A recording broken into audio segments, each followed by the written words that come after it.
Boa noite a todos que aqui se encontram presencialmente, os que nos acompanham pela internet.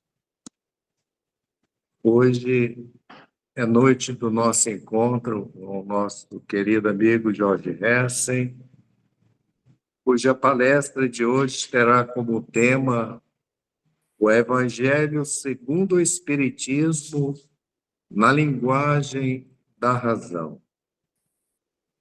Faremos uma prece e de imediato passaremos a palavra ao querido amigo para que ele possa aproveitar o máximo possível o tempo que tem à sua disposição.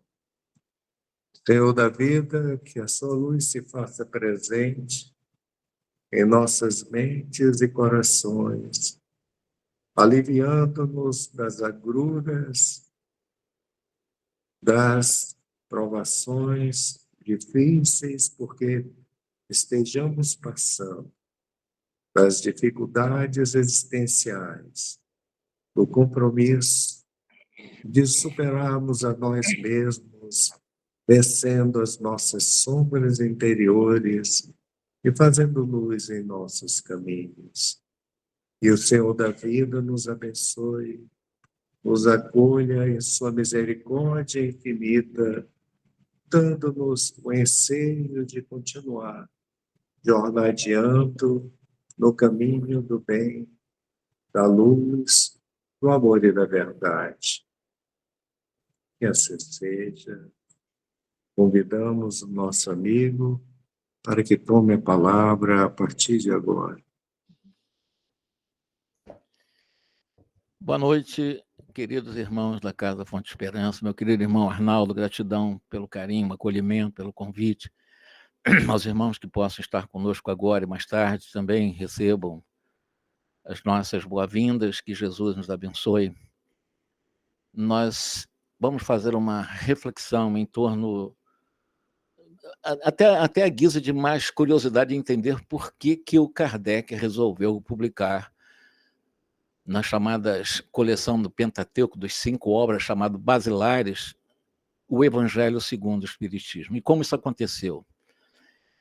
E é interessante, mas antes de falar por que ele resolveu publicar o Evangelho segundo o Espiritismo, já que a proposta espírita, em vários momentos, ele se colocava como se o Espiritismo nem fosse uma religião a princípio, depois, porque não existe realmente dentro da estrutura espírita uma hierarquização com estrutura sacerdotal, enfim, não existe isso na doutrina espírita. Então não teria essa característica tradicional de uma religião formal.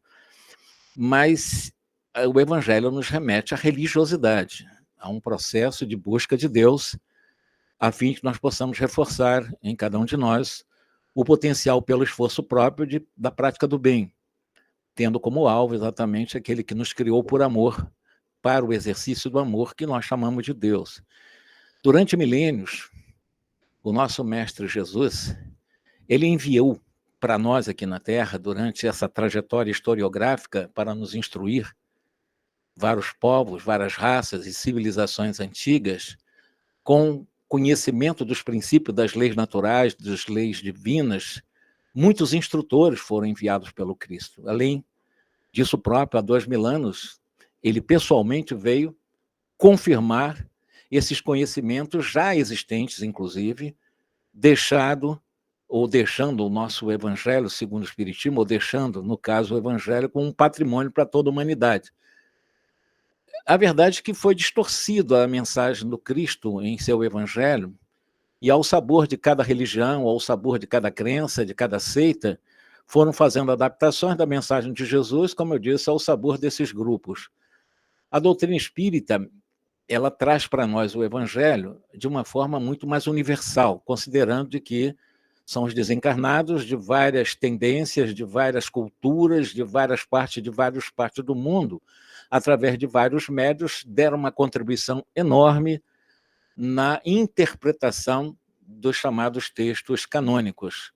Então, no trajeto das civilizações, em todos os tempos, os missionários, esses fundadores, de alguma forma, de religião, que criaram bases religiosas, alguns filósofos, alguns espíritos bastante esclarecidos, superiores, que entre nós encarnaram, trouxeram, em vários momentos, novos conhecimentos sobre essas leis divinas, sobre as leis naturais, sobre as leis de Deus.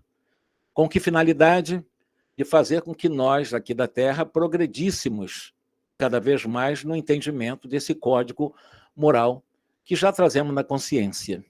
Mas, por admiráveis que tenham sido essas grandes figuras que criaram, como eu disse, bases religiosas, Lao Tse, Forri, como foi o Confúcio, como foi o Siddhartha Gautama, Zaratustra e vários outros, mas, de qualquer maneira, nenhum se iguala ao Cristo, porque Cristo é o comandante do nosso planeta, ele é o co-criador do nosso planeta, ele que enviou essas grandes lideranças, esses grandes pensadores, para nos levar, nos remeter a Deus. E até mesmo porque todos eles, como eu disse, a serviço do Cristo, ele que para nós espírita é modelo, é guia e é, tradicionalmente, o comandante, o gerente máximo, o governador espiritual deste belíssimo planeta que nós estamos habitando.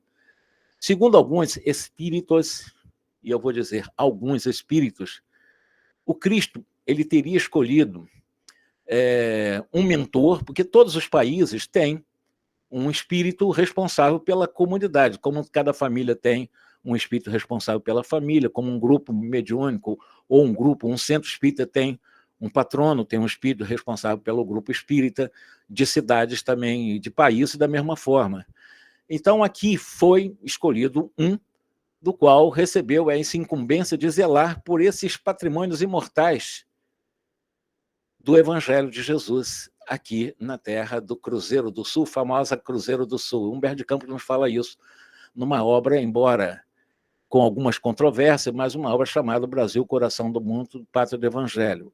Mas, de qualquer maneira, Jesus teria transplantado para cá essa árvore do Evangelho, informando, inclusive, a esse mentor responsável pelos destinos espirituais do nosso país, exatamente que aqui teríamos, de fato, a possibilidade de um cristianismo redivivo, ou trazer o Evangelho em sua primitiva pureza. Ainda estamos distante disso. Mas o objetivo seria esse, nesse projeto, para esse espaço geopolítico, esse espaço geográfico da Terra, o Brasil, no caso, né? Então, eu interpreto, particularmente, aí vai uma coisa mais pessoal, Pátria do Evangelho como um símbolo do coração do homem cristianizado em qualquer espaço geográfico do planeta. Porque Pátria do Evangelho é o coração humano, não é um espaço geográfico. Brasil, não.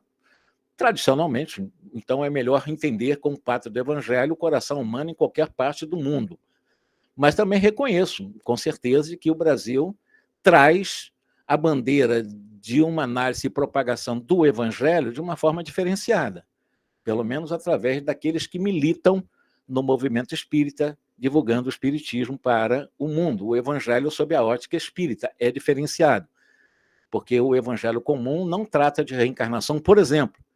O Evangelho segundo o Espiritismo vai tratar.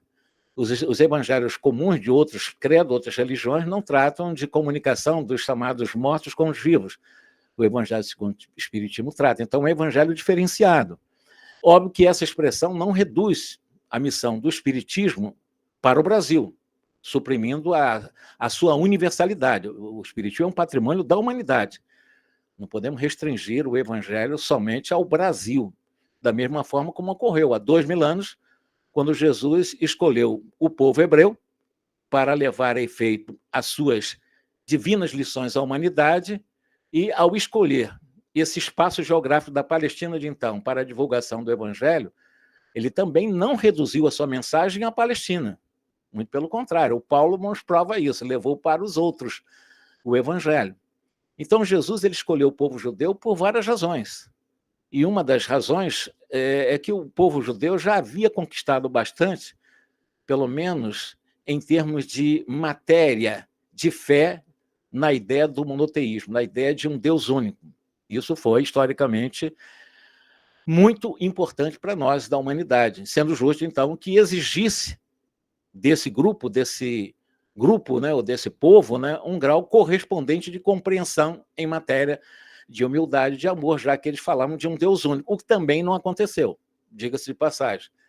Então, sob essa perspectiva, o Evangelho do Cristo, né, e o Evangelho segundo o Espiritismo também, é extremamente importante pela sua diferenciação em termos de propostas, que, evidentemente, traz o nosso país a uma categoria de uma responsabilidade de trazer, sob o enfoque do Espiritismo, a mensagem que há 2000 anos tem sido desviada.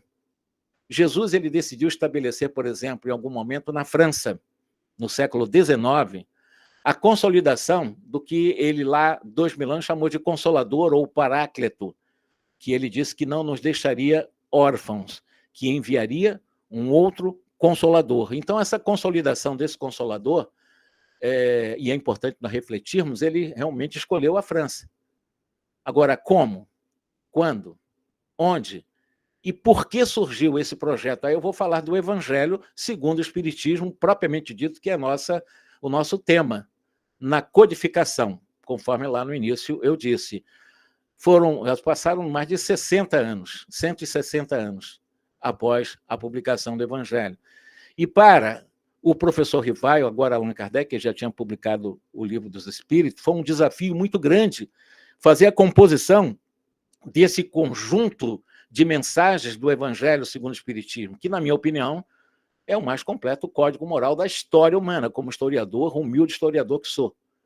Mas, de qualquer maneira, não foi fácil selecionar, estruturar, interpretar as narrativas. Quando eu digo interpretar as narrativas dos textos canônicos, valendo-se dessa lupa de uma nova revelação, o que Kardec fez? Ele pegou as passagens do Evangelho, do Novo Testamento, quase sempre, e fazia uma interpretação, uma exegese, e logo após entregava aos espíritos também as suas próprias interpretações. Então, o Evangelho, em cada capítulo que ele elaborou, está composto de 3 partes. A parte de introdução, que são os versículos do Evangelho que ele tira, que ele transcreve, o comentário dele e o comentário dos espíritos, nós chamamos de instrução dos espíritos. Cada capítulo tem essa estrutura.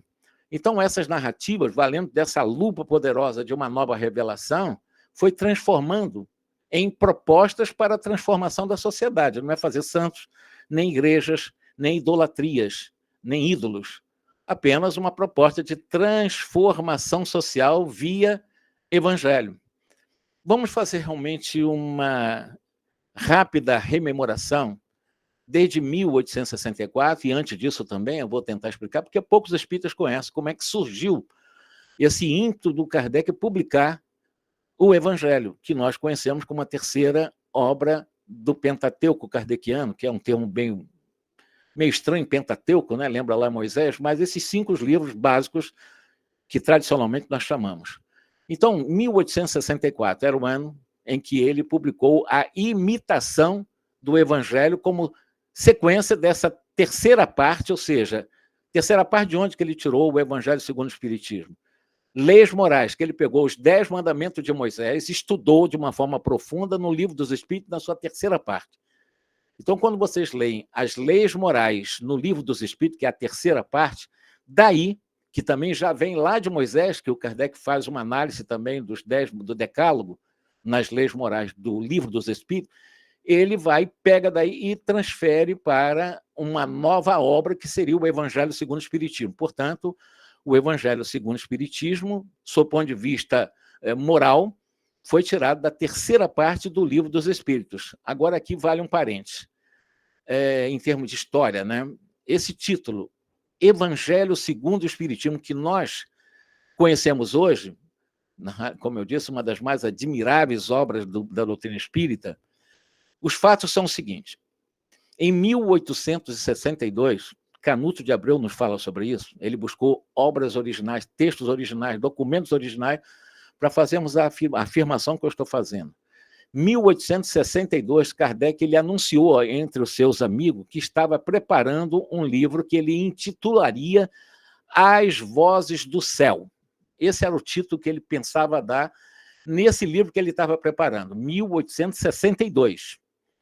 E passaram-se alguns meses conversando com um e com outros, ele acabou recebendo algumas sugestões e resolveu mudar esse título inicial para As Vozes do Mundo Invisível.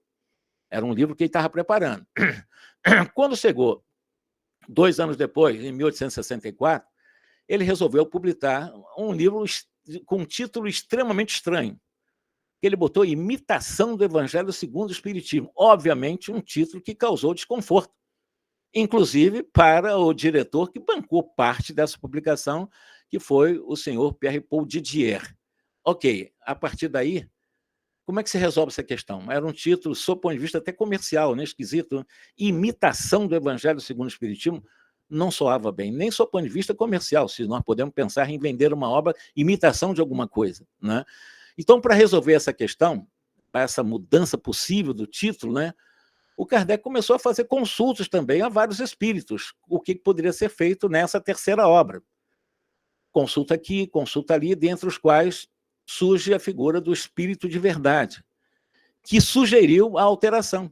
Em algum momento, desde lá das Vozes do Céu, ele estava sugerindo para que pudesse realmente ter uma visibilidade maior, uma coisa mais autêntica, ou seja, uma discussão que acabou levando à mudança do título original. E a sugestão completa do Espírito de Verdade, nesse momento, para o Evangelho, que já estava publicado como Imitação do Evangelho segundo o Espiritismo, foi um título muito complicado também. Então, qual seria o título segundo o Espírito de Verdade? A moral do Evangelho segundo o Espiritismo e suas aplicações diversas na posição da vida.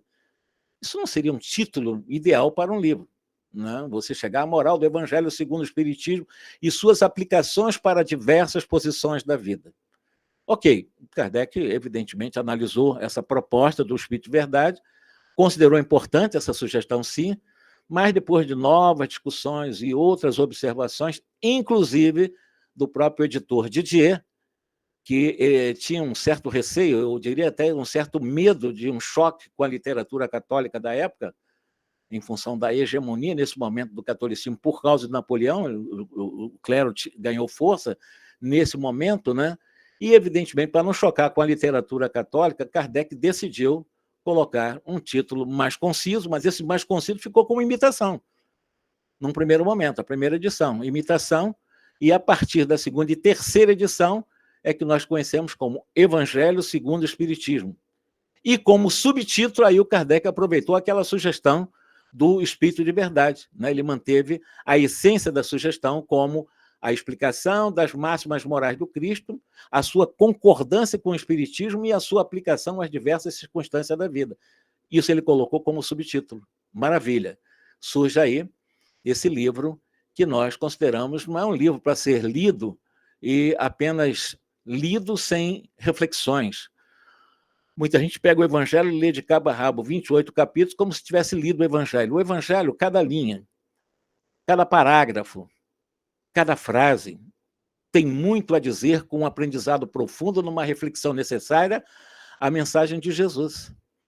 Porque foi um livro profundamente inspirado, a despeito dessas dificuldades e controvérsias dos títulos, mas a obra estava sendo preparada já há muito tempo por Kardec.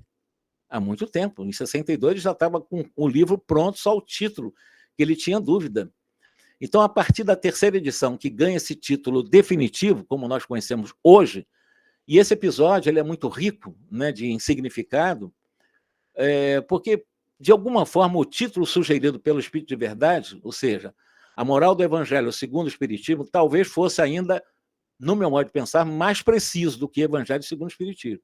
É uma questão de análise como historiador, né? Quem sou eu para discutir isso? Se o Kardec discutiu a possível mudança de título, eu acredito que é a moral do Evangelho segundo o Espiritismo. A moral, exatamente, do Evangelho. Porque o que se buscou no Evangelho segundo o Espiritismo foi só a parte moral.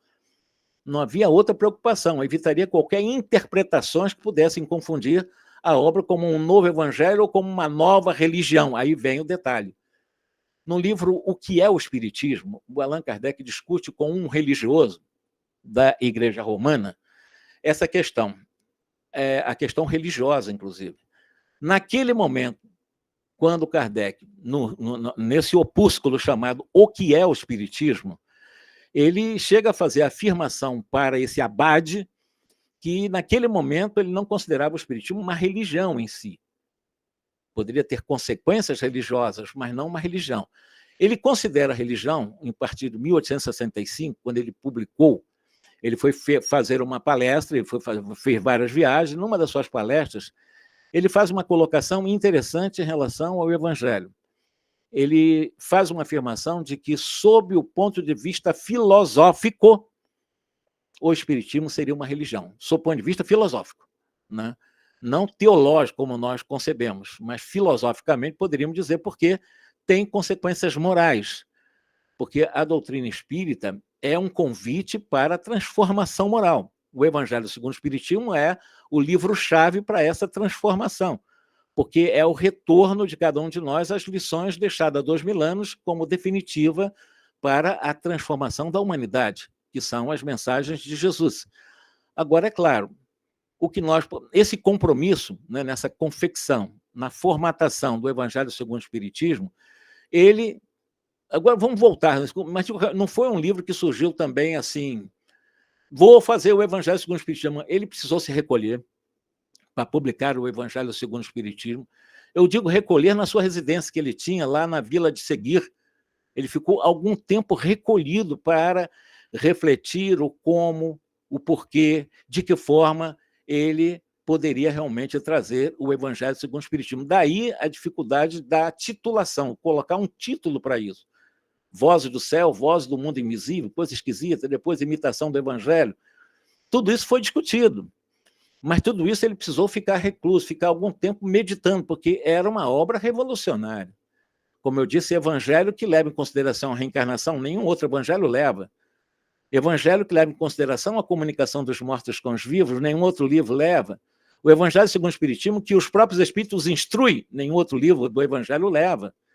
Então é completamente diferente de qualquer evangelho da Terra, do planeta Terra.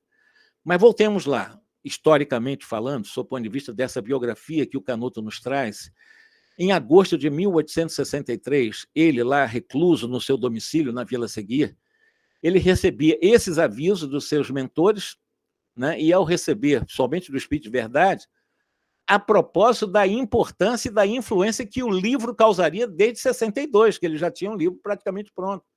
Em 63, ele ficou como que enclausurado. Vou ficar aqui para refletir muito sobre isso. Eu vou publicar o Cristo, eu vou falar de Jesus, eu vou interpretar o Evangelho. E, evidentemente, causaria algum tipo de impacto, como realmente acabou causando, né? Não só nas hostes teológicas, mas, sobretudo, em várias nações, sobretudo católicas, né? Profundamente católicas, né? Já tínhamos perdido mais de 300 obras lá em Barcelona anos antes, né?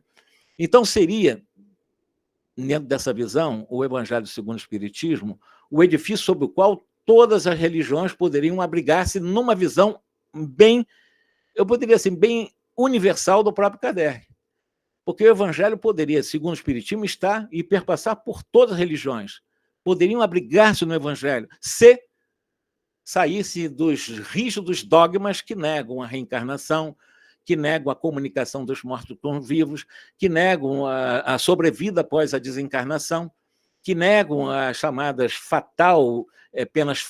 penas eternas, enfim, são coisas que ainda nas controvérsias o Evangelho, de alguma forma, balançaria essas estruturas, logo após, ainda sob o efeito psicológico das comunicações da espiritualidade maior.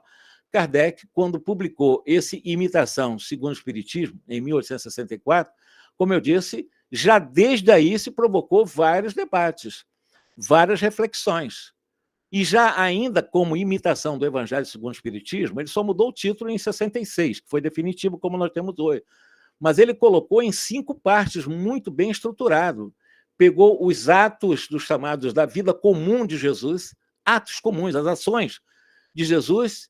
Ele pegou os chamados prodígios, que as pessoas chamam de milagres da vida de Jesus, aquilo que Jesus profetizava, as suas profecias, ele pegou também, e as palavras que serviram, de alguma forma, para o estabelecimento dos dogmas teológicos e o ensino moral. Mas o ensino moral, ele explica que foi o mais importante. A instrução moral jamais foi motivo de disputas teológicas. Em outras palavras, o Kardec, ao analisar os atos, os milagres, as profecias e as palavras que serviram de manter dogmas, ele deixou de lado. Vamos pegar a parte moral, o que é muito desafiador. Você pegar a essência moral da mensagem de Jesus, sem ficar preocupado com milagres, com profecias, com atos que deram base para vários dogmas da igreja. Não, vamos pegar a parte moral, porque a parte moral perpassa por todas as religiões. E o evangelho, evidentemente, poderá ser utilizado por muitas religiões com o tempo, daqui a alguns anos. Então, o ensino moral, com certeza, dentro dessas instruções morais, jamais seria um motivo de disputas teológicas. Jamais. Porque todas as religiões falam a mesma coisa em sentidos morais. Fazer o bem, amar o próximo, renunciar, tolerar, aquelas virtudes, o exercício das virtudes. Exatamente aí que, por essa razão, compõe o objeto privilegiado, o Evangelho segundo o Espiritismo, o aspecto moral do Evangelho de Jesus. E, sob essa expectativa, ele acabou reunindo esses trechos do Evangelho que constituem para nós esse código moral universal sem distinção de culto, para ajudar a vida social, conforme o Espírito de Verdade sugeria lá como título. É um livro que nos convida ao comportamento, ou seja, a mudar comportamento, a revermos os nossos comportamentos, porque o apelo moral dos compêndios canônicos, evidentemente, poucas pessoas conhecem de forma profunda. O aspecto moral desses compêndios canônicos estudados por teólogos e doutores, mas poucas pessoas conhecem de forma mais profunda, a menos eles não sabem compreender ou tirar as consequências do aspecto moral da mensagem de Jesus. Ficaram presos à superfície da mensagem atribuída a Jesus. E até para agravar essa situação, Kardec percebeu isso, muitos poetas, escritores de nome, enfim, literatos, envolveram os tratados moral do Evangelho, mas abordando o aspecto moral do Evangelho, né, de uma forma assim, muito acadêmica, muito academicista, tirando a simplicidade primitiva da parte moral do Evangelho, o encanto e a autenticidade da essência moral do Evangelho de Jesus. Então, ficou um pouco complicado compreender o Evangelho. E o Evangelho segundo o Espiritismo tem essa simplicidade, tem esse condão de buscar o aspecto moral em sua simplicidade e interpretar para a vida social, considerando não ser imprescindível. Então, Allan Kardec, ele afastou-se plenamente, completamente, até dos aspectos cronológicos das narrativas dos evangelhos. Estava preocupado. Isso aconteceu antes ou aconteceu? Não, isso foi depois da multiplicação, isso foi antes da multiplicação, isso foi depois... Ele não está preocupado com isso. Quando você pega o aspecto moral, você está preocupado em fazer uma narrativa linear temporal. Ele não fez isso, ele não se preocupou com essa questão cronológica.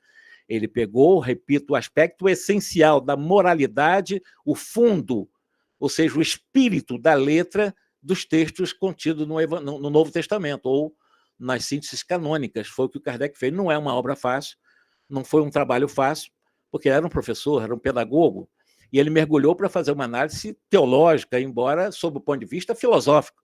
Então, veja a engenharia da capacidade intelectual de Allan Kardec para você realmente filosofar em torno de uma teologia e trazer todo um aspecto filosófico e moral do Evangelho segundo o Espiritismo. Porque o Evangelho segundo o Espiritismo é um livro profundamente filosófico. Tanto é que ele traz quem lá nos inícios das páginas? Sócrates, ou seja, Platão trazendo várias passagens de Sócrates. Quer dizer, ele fez uma síntese maravilhosa, filosófica do que é teológico. Teológico está ligado ao dogma, o Espiritismo não tem dogmas. Então, ele agrupou, ele distribuiu, ele transcreveu de uma forma metódica conforme a natureza de cada aspecto moral do Evangelho, dos textos chamados Novo Testamento. E aí, de maneira em que ele pudesse fazer com que, de acordo com a natureza daquelas narrativas, daquelas passagens, daqueles versículos, pudesse uma proceder da outra de uma forma lógica, do que pudesse ser feito. Ou seja, o quanto fosse possível, ele fazia uma ligação de uma com a outra. O Evangelho segundo o Espiritismo, o capítulo anterior, ele atrai o capítulo posterior. Então, quando você fala do primeiro capítulo, ele te joga para o segundo capítulo, te joga para o terceiro capítulo, num processo de encadeamento possível, numa análise profunda do nosso mestre Allan Kardec. Então, dentro dessa possibilidade, visando melhor compreensão das lições lá do Senhor da Galileia de 2000 anos, diversas citações lá do nosso Evangelho são, para muitos ainda, incompreensíveis. Por quê? Até muitos parecem sem nexo nenhuma, por ausência de uma chave que dê o seu verdadeiro sentido. E essa chave, Kardec oferece em 28 capítulos, como eu disse, de O Evangelho segundo o Espiritismo. Então, não é um livro só de cabeceira, não é um livro para ser lido como qualquer outro livro comum. Ele é um livro que precisa ser lido, refletido, em face do mergulho profundo em sua sapiência, em sua intelectualidade, que levou Kardec a trazer para nós 28 capítulos desse livro magistral, que é o Evangelho. Tem pessoas que lêem o Evangelho é cansativo, então lê para fazer culto, somente para fazer o culto. Não, o Evangelho é um livro que você deve ler a cada momento, pegar uma parte, seja uma palavra, seja uma frase, seja um parágrafo, seja um texto inteiro, mas para fazer reflexões. É a única forma de nós aprendermos a essência moral do Evangelho, segundo o Espiritismo, que já pegou da essência moral daquela síntese canônica do Novo Testamento, sobretudo, né? Normalmente através das transcrições que ele pegou dos evangelistas, do Marcos, do Lucas, João, Mateus, seguindo, né, o conceito, as suas explicações bem persuasivas, com uma análise profunda, mas, ao mesmo tempo, simples em face de sua profundidade. Porque o simples é o complexo que resolveu. Então, o Kardec foi muito simples, porque ele não complicava as coisas, ele é o rei da síntese. Ninguém, eu acho que na história da filosofia humana, conseguiu ser tão sintético como Allan Kardec. Por isso que ele fez a síntese, foi colocado na mão dele a sistematização de uma nova revelação. Então, ele pegou um mundo de informações e traduziu, transformando em uma doutrina. Ele tinha, não é qualquer um que tem essa capacidade. Transformar 100 palavras numa só, valendo pelas 100. Essa é a capacidade que Allan Kardec tinha. O grande secretário-mor de Jesus Cristo na Terra. Então, sempre reforçado por essas instruções, como eu disse, o Kardec percebeu a importância das mensagens que ele tinha nas mãos, psicografadas, porque quando ele resolveu fundar na casa dele, depois ele foi lá para o centro de Paris, a chamada Sociedade Parisiense de Estudos Espíritas, que, na realidade, era um grupo de pesquisas da mediunidade. Quando ele fez o seu estatuto e montou aquele grupo de estudo e pesquisa, evidentemente, quem conhecia já o Livro dos Espíritos, tendo contato com Allan Kardec, aproveitaram aquele estatuto que aprovou a Sociedade Parisiense de Estudos Espíritas e no mundo inteiro foram fundadas outras sociedades parisienses, né? Outras sociedades semelhantes à Sociedade Parisiense, outros núcleos de pesquisa, onde vários médiuns eram pesquisados e essas mensagens eram canalizadas a Allan Kardec em Paris. Então, era um instituto muito semelhante ao instituto que Kardec fundou, com a mesma finalidade de pesquisa. Foram obtidas várias mensagens psicografadas por bons médiuns espalhados em várias partes da Europa e do mundo, e eles enviavam para Allan Kardec mais milhares e milhares e milhares de informações, de psicografias obtidas nesses grupos e que foram fundadas à semelhança da sociedade fundada por Allan Kardec. Então, essas instruções complementares, que está na terceira parte da estrutura de cada capítulo, chamado Instrução dos Espíritos, vieram de vários países. Ou seja, de um contingente enorme de médiuns, ditadas, assinadas por espíritos respeitáveis, personagens da história do cristianismo. Kardec não colocou o nome dos médiuns, ele fez questão de tirar o nome dos médiuns, mas ele manteve o nome dos espíritos. Você vai encontrar mensagem de Paulo, o apóstolo, de João, o evangelista, do Agostinho, de Francisco Xavier, de Vicente de Paulo, de Curadar, de Erasto, e assim vai, Fenelon. Vocês vão encontrar mensagem de Lacordaire, de Erasto, de São Luís da Igreja, tudo assinado. Ele manteve o nome dos espíritos. Só não botou o nome dos médiuns de onde vieram essas mensagens, né? E entre os outros, além do Espírito de Verdade, que ele também coloca lá um capítulo inteiro, entregando ao Espírito de Verdade para nos ensinar aquelas máximas do Evangelho. E alguns dizem até que o Espírito de Verdade seria o próprio Cristo ou representantes máximos dele. Não importa, o importante é que o Espírito de Verdade foi o grande mestre, o grande baluarte, o grande engenheiro, o grande gerente, o grande coordenador da codificação, junto com o Espírito Luís. O famoso São Luís da Igreja também foi o grande tipo subgerente de toda a codificação da doutrina espírita, né? Então, dentro dessa realidade, o Kardec foi contextualizando o significado de muitas palavras empregadas com muita frequência nas narrativas dos chamados textos canônicos, no Novo Testamento, conhecido como Novo Testamento, né? A fim de quê? Facilitar a nossa leitura, facilitar a nossa compreensão, ou seja, compreender o verdadeiro sentido de certas máximas de Jesus, como nós espíritas entendemos, mas os outros evangélicos católicos não conseguem entender, até porque eles não levam em consideração a reencarnação, a mediunidade, a vida pós-morte, exceto uma vida destinada ao inferno, um céu, um purgatório, um limbo.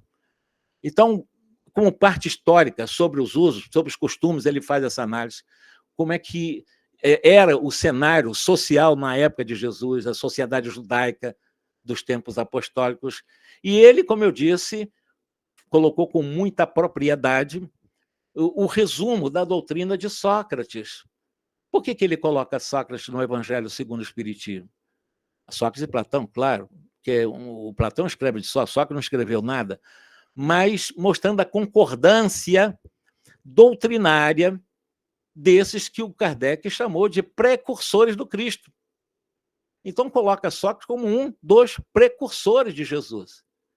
Portanto, dentro dessa nossa análise, que é a nossa proposta de fazermos essa reflexão do nascedouro do Evangelho segundo o Espiritismo, para mim é um livro básico de um entendimento profundo, de um convite mais profundo ainda para a nossa transformação moral, sem imposições, sem proibições, mas como o tempo todo nos convidando à prática para nos melhorar em nosso comportamento na Terra, não perdermos de vista essa realidade de suma importância, a total vinculação da doutrina espírita com os ensinamentos de nosso Senhor Jesus.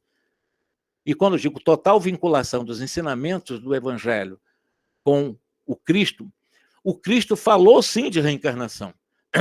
Muito embora as teologias, os dogmas e os supostos e pretensos PhDs de Novo Testamento querem afirmar o contrário, porque em algum momento essa mesma igreja proibiu-se estudar a palingenesia ou a reencarnação.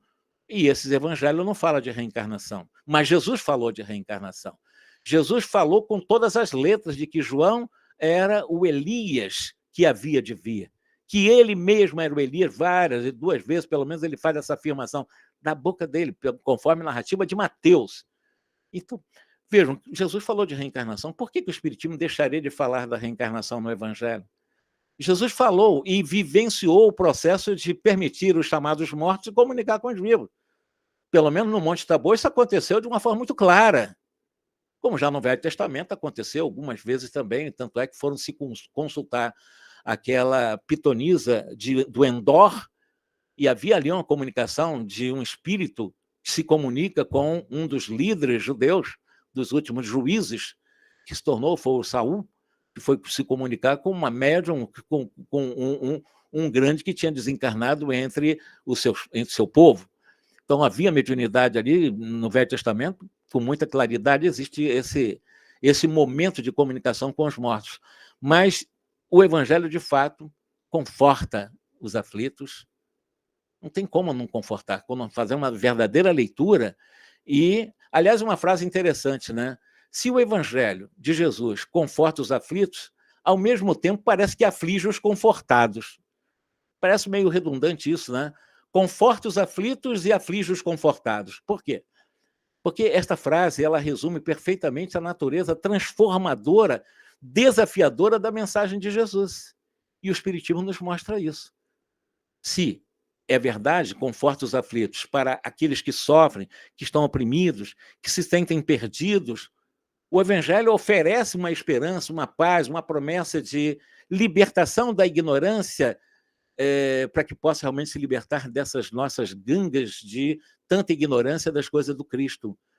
E aflige os confortados são aquelas pessoas que estão satisfeitas com o seu status quo, ou seja, complacentes, vivem de uma forma egoísta, achando que estão cumprindo seus compromissos religiosos, inclusive do Espiritismo, acham que, não, cumpri, bati meu ponto lá no Centro Espírita, está resolvida a questão.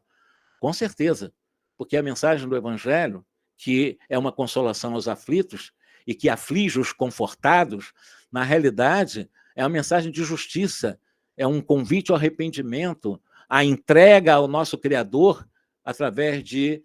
E a partir desse arrependimento, dessa entrega a Deus, para esse desconfortado, pode ser uma coisa incômoda, ou seja, vai confrontar com a sua inércia, com a sua acomodação, achando que está toquite, são os chamados espíritas que vivem a chamada religiosidade extrínseca para fora, vindo de fora, apostando em tudo que vem de fora, não vai resolver a vida dela. Então, o evangelho acaba realmente afligindo a esses acomodados. E aqueles que estão buscando realmente um caminho de libertação, com certeza é um conforto. Realmente a doutrina de Jesus nos conforta. Então, essa dualidade mostra que o evangelho não é apenas uma mensagem de consolo, mas também é, com certeza, um convite à nossa transformação, a uma vida com um propósito em conformidade com os ensinamentos deixados pelo nosso mestre, que plasmou em atmosfera terrena e tem dirigido-se a todos os seres humanos, tanto ontem, há 2000 anos, como hoje, e sempre, independentemente de onde possamos estar e do que nós estamos fazendo no mundo físico ou no mundo extrafísico. Porque nenhum vocábulo, nenhuma fórmula poética, nenhuma fórmula artística ou filosófica, ou qualquer louvor em sua memória, conseguirá traduzir ipsiliter o que o evangelho representa para cada ser humano, o que Jesus representa para a nossa vida. Eis um dos mandamentos inesquecíveis deles, está contido exatamente no Sermão da Montanha, e nessa belíssima página avaliada por Mahatma Gandhi como a mais pura essência do cristianismo. E o Kardec aproveitou exatamente isso, pegou as bem-aventuranças e fez a estruturação de vários capítulos do Evangelho segundo o Espiritismo. E o Mahatma Gandhi ele chegou realmente a pronunciar que se um dia um cataclismo extinguisse toda a sabedoria humana na Terra, com todos os seus livros, com todas as bibliotecas, e se restasse apenas o Sermão da Montanha, as gerações futuras teriam nele, no Sermão da Montanha, toda a beleza e sabedoria necessárias para a própria vida. Então, para nós, espíritas, cristãos, Jesus foi, é e sempre será a síntese da ciência, da filosofia e da religião, que é o tripé da filosofia espírita, ou da estrutura espírita, ou da doutrina espírita. E, por essa razão, a doutrina dos espíritos vem colocar o evangelho, segundo o espiritismo, na linguagem da razão, na linguagem da lógica, do bom senso, com explicações racionais, com explicações filosóficas, com explicações científicas, sem abandonar o aspecto sensível da emoção, que é colocado na sua expressão bem profunda pelo nosso mestre Allan Kardec, demonstrando que o sentimento e a nossa capacidade de pensar, de razão, devem caminhar pela mesma via. Sentimento e razão. Saber e sentir caminhar pela mesma via, pois constituem essas duas asas que nos libertam dos aguilhões que nos chumbam através da ignorância humana. Ou seja, o Evangelho segundo o Espiritismo, codificado para Allan Kardec, é a moral de Jesus revelada e explicada pela ótica espírita, conciliando razão e fé para o progresso de todos os seres humanos, mostrando que a fé racional ou a fé raciocinada é a que resiste à incredulidade, aos combates de... Enfim, essa fé ela vai desmistificando os conceitos como a reencarnação que eu estou falando aqui, as leis divinas através da lógica da própria experiência, que vai preparando a própria humanidade para o amor, para a caridade, para a evolução moral. E aí, evidentemente, com todos os pontos chaves da relação entre evangelho e razão, Kardec, evidentemente, é a nossa proposta dessa nossa noite aqui pela Casa Espírita Fonte de Esperança, meu irmão Arnaldo.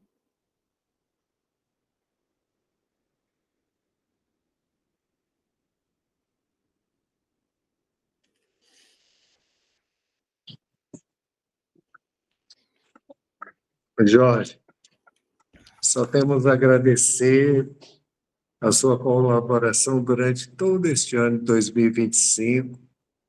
Certamente teremos a alegria de tê-lo conosco a partir do ano que vem, novamente, e durante tantos outros anos, com uma palestra muito inspirada. Agradecemos profundamente E pedimos a você que faça a prece de encerramento, em nome de todos nós, que muito o agradecemos. Gratidão, meu querido irmão Arnaldo, que Jesus abençoe a sua casa, a casa que você dirige com muita responsabilidade, a todos os trabalhadores, frequentadores, os espíritos que são responsáveis diretos pelas conduções espirituais da casa. Que Jesus nos abençoe durante o ano que se aproxima. A nossa mais profunda gratidão pelos aprendizados do ano que se vai, e que possamos manter a chama acesa de nossa capacidade de raciocinar com Jesus através do seu evangelho magnânimo e, através dessa compreensão de uma consciência desperta, possamos nos esforçar, mesmo com todas as nossas limitações, mas nos esforçarmos para buscar acertar mais e, quando errarmos, aprender com o erro e buscar acertar quantas vezes for necessária, porque é assim que se dará em nossa jornada, nosso processo evolutivo rumo à pura e eterna felicidade. Muita paz a todos e gratidão. E desta forma encerramos a primeira parte das atividades da noite de hoje, saudando a todos que nos acompanharam pela internet. Uma boa noite. Boa noite.